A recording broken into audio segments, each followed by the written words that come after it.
Tomorrow's the 24th. I haven't even decided what books we're gonna do. Yeah, you just do it on the fly. Yeah.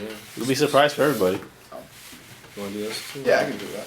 CBFU from the shop for more May 24th. Wow, that's a hell of an introduction. Wow. We have a new intro now. I don't think we can live up to that introduction. I No. think we should just. That's it. I think I'm just gonna go home. Let's Yeah. Do you want to get started? No. Okay. Yeah, no. I'll start. I'll start. No, I guess I'll start from the bottom. Go up. So I've got Justice League here, written by Steve Orlando and art by Jamal Campbell. So we picked this book because we thought maybe there's like Rebirth stuff in it. It was like a solicit said the end of the last page has a mystery you've been waiting for. No. I haven't waited for any of this. Actually, the art. I also like the art. I mean, I don't dig It's supposed to be Ivan Rice. It's supposed to be Ivan Rice. That's who they announced when the book came out. He's done like maybe 2 issues. Yeah, no, this is not. I mean, it's not the worst thing I've seen, but like, I just don't think it fits the book. Maybe. Yeah. Maybe another book would be alright. Yeah, you know, like we were talking about before. You know, they use these villains that I just don't care about.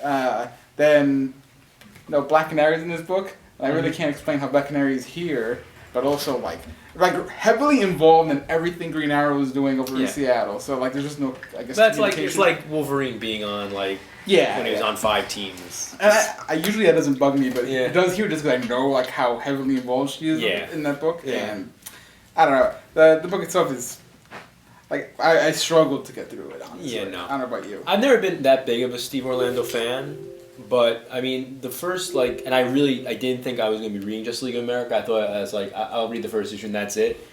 But it hasn't been bad, and it's been certainly better than the other Justice League book by Brian Hitch. Yeah. But this issue is not one of the better issues. And there are no characters that you. Batman is in it for a page. It's basically most of it is the Atom and Killer Frost. Yeah, that's what it is. And I don't care. I don't care. I don't care about either of them, and this issue doesn't do anything to make me care about either of them. So I mean, I guess it's the start of a new arc and everything, and it's just, but like nothing. There's nothing in it to really hook you. Yeah. Nothing. I mean, nothing that makes me want to read the rest of it. Yeah. No. I think I'd probably give it 3 out of 10 Lugos. Yeah. I don't even know why I give it 3. That's based on nothing. Give it what it is. Okay, our next book is from Marvel. This is the new I Am Groot series featuring the adorable toddler Groot. And this is okay. It's not bad by any means. It's not as good as the new Guardian series. The art is pretty good. The art is by is this one name like Madonna? Flaviano. Flaviano. One name like Madonna. It's pretty good. The art's pretty good. Some of the pages are better than others. Some of the faces aren't the best, but the outer space stuff is cool, and he does a good Baby Groot. The writing is by Christopher Hastings. I don't think I've ever read anything by Christopher Hastings. Doesn't ring a bell. But this is okay. It's very much like it's a Baby Groot book. Yeah, exactly. I don't know if anyone really demanded Baby Groot get his own book, but if you did, this is that. But I mean, it'll probably sell copies, Oh yeah, kids absolutely. Are gonna Absolutely. It's good for. I think it's good for kids. Yeah, no. I mean, if a kid goes to see Guardians and they really just fall in love with Baby Groot, I mean, I think everyone falls in love with Baby Groot. I'm actively in a relationship with Baby Groot. Yeah. I shouldn't say that in public. No, probably not. But I mean, he's a plant, so does it? I guess it's just weird. I guess. Yeah, no, it's a little weird. But I've got weird fetishes. Yeah. Call me. You can tell. Yeah. No, but actually, the art in the book though, the one thing I will say is I like the art. Yeah. I think the art is, it fits the character and it fits like the tone of the book. It's pretty good. It's fun. It's definitely fun. Yeah. And I think it's definitely geared towards, like you said, what you talked about already. You saw the movie.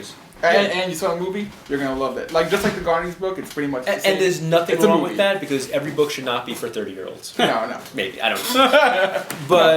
But this is pretty good. I'm not sure if I would continue reading it or not, but it wasn't bad. No, I mean... I enjoyed it enough. I think if you just want to have a light read or something, it's good. It's good to follow. Yeah. If you're Benno, you're probably going to read it. Yeah. Shout out to Benno. Yeah. He would love this. Yeah, he would. Yeah. Well, especially especially Benno. Yeah. So I would give it 5 out of 10 Lugos. That's fair, I think. Not bad, not great, but it's just like run-your-mill group book. Yeah, I mean, like one thing I forgot to mention, like, and it's very guilty of like the one thing I figured would happen, like, you know, I actually they did a good for the first half of the book. It's good because you know he has the rest of the Guardians there, so you know there's a lot of dialogue going on with them talking to him, but then like the last few pages are just all art, which is great. It's good because the art is good. Yeah. But then there's just I'm Groot. I'm just gonna like chime in real quick and say like that's okay if like the writer's good because Jeff Loveness did a Groot book and it was beautiful. It was really well done and he just says I'm Groot. Yeah, well, yeah, no. I just want to say Jeff Loveness is I'm great. not knocking that at all. Like I think, like you said, if you could do it and you can pull it off, that's great. You know, and some people can, but I'm not saying it was bad. Don't flip me off. Are you flipping off specifically ish? Ish. All right. Mainly ish. No, and I'm not saying it was necessarily bad in this book. I'm just saying, like, you know, it happened. Like, there's like the last few pages are. Do check out. I think it's in trade at this point. The Jeff Loveness Groot series because that actually was really really good. Yeah. That's worth your time and money. This one not as much. All right, let's get it. We're gonna do the new Venom book. Legacy. Yeah, it's back to its original numbering, so we're at issue 150. Yes. Ooh, it's probably like several writers. I don't know. Let me see. I think the one guy is the guy who did both. Is that the last story? I think he did the same. This guy, Mike Costa, did the first two stories. I think. So, okay. Oh, Yeah, did he do the second one too? I think he did. Well, here we're gonna flip to it and find out because we wanna be accurate. Accurate. We wanna give you the right information. It doesn't. Oh no, it wasn't. It's Robbie Thompson. Okay. Sorry. So the first story is by Mike Costa and Trad Moore on art. Second one is Robbie Thompson and Gerardo Sandoval. Oh yeah. He was that was the team who did the Venom Space Venom, which is awesome. So okay, yeah, great, cool. And then doesn't matter what the last story is. The last story, for those who are interested, is like the original creative team from like the 90s. I think David Michelin and Ron Lim do like a short story. It's very much a story from the 90s. Yeah. Very much.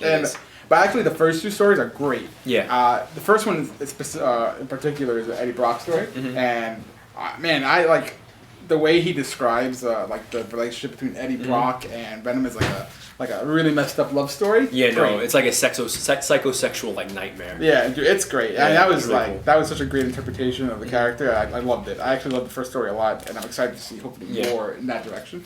And the art, very fitting for that story. I love the art. The second story it's more of the space Venom thing. Yeah, it's Flash Thompson. Flash Thompson is a Venom again. And that story is also great. Like, very good. Art is awesome. Like, the art in that in the first series was great too. And it's just a continuation of that. It's basically, it tells you how Flash Thompson lost the symbiote. Right, yeah. Which they never did in the first issue of this series. Now, I never finished the series, but I know that there's something you said they kind of undo. Well, yeah, I mean, in the Bendis and then later Robbie Thompson, they had this whole story where basically the Venom symbiote was like an abused child, like Flash Thompson was, and basically they had made him better, and he had started being his own separate thing, and he wasn't like the psycho killer Venom from the 90s. Right. He was like getting better, and then the first issue of this run, they completely undo that. Yeah, right. And we actually reviewed the first issue of this run on the show, and I did not like that. I did not like the issue, and this is much better than that. Yeah. This is I can recommend this for especially for fans like Eddie Brock and Venom. This is a really good, really great entry to that relationship and everything. I was actually, I didn't know what to expect reading it, but I was actually taken aback at how much I enjoyed it. I think I would probably give it a good 8 out of 10 just based on the first two stories being so good. The third story. I read it. It's short and it's just kind of throwaway, but it's just like a '90s like Venom story. Yeah, it's cool. Also cool in this issue. I mean, they have all the Venom covers. Yes, going back to like that first like red shiny cover that was in the '90s, and all the way into this cover. So that's cool, and it's just better than I ever expected. Yeah, I did not think a Venom book would be this good, but it was. So I'm happy. Okay, our last book of the week. This is from Valiant Comics. This is Rapture #1. This is a team-up book between Ninjak and Shadow Man. Matt Kint is the writer, and Kafu is the artist. Another one named... what's with this one? I want to have one name, too. I think I basically do.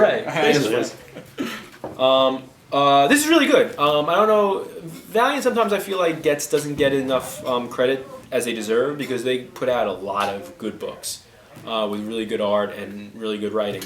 And this is no different. This is starts with the Geomancer, who is a young girl, and her journey into the dead side to stop a cataclysm from affecting Earth and everything. So she has to team up with Ninjak and Shadow Man to save the world. And it was really good. I really enjoyed it. The art by Kafu is really, really good. Probably the best art we saw this week. And the story is just good. From my perspective, You like the Venom? I might like the Venom art a little bit more. Yeah. I'm also a little bit, I'm not familiar with the Valiant universe too much. Yeah. And I know the characters. I just never really read Yeah. anything. That's it. After thinking about it, I liked a lot the first half of the Geomancer. And is she a new character? Yeah, she's, Okay. yeah. So I like that part a lot because, just like me, I'm new. But I actually liked the first. I liked how she was kind of. It was kind of like a quest adventure story. Yeah. It reminded me of like an RPG kind of thing. It was really cool. I like that. I like that part of it. And then when she started meeting like Ninjak and some other more familiar characters, I got. I wasn't lost. I mean, it was good enough for somebody who's never read anything before to kind of know what's going on, or if you have at least like a shallow knowledge, Understanding of the character. Yeah, exactly. You could probably you can get into it. I mean, and that's it was good. I mean, it was good. I just for me, I was unfamiliar, so most of the that puts me off. Most of the issue is her quest like through the different like dead side realms and everything, which is really cool. And then it's really only like the last like few pages. 5 pages there with Ninjak and Shadow Man. Right. But if you're a fan of the Valiant characters, I would definitely get this. If you're new to the Valiant books, you might want to try something like the Valiant or Bloodshot Reborn. Bloodshot Reborn. Bloodshot Reborn is a great entry point. I've heard that. But is it a good entry point? I don't know. The best entry point. I don't know. Let me see your entry point, Frey. Off camera, maybe. You gotta pay me for me to do this. But so I really like this. I would give it.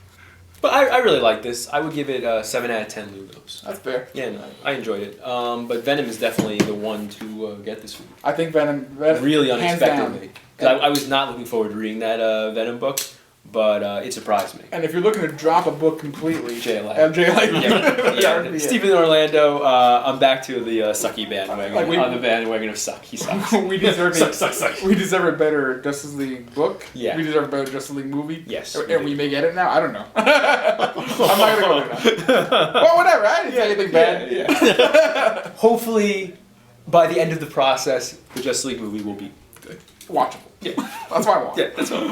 That's all. That's all from us this week from the shop. We'll be back next week with some more books, some more reviews, and some more chatting. Yeah, I guess. I mean, I don't know. We have to chat. We do. And introductions by Sam Platiski. Now kiss.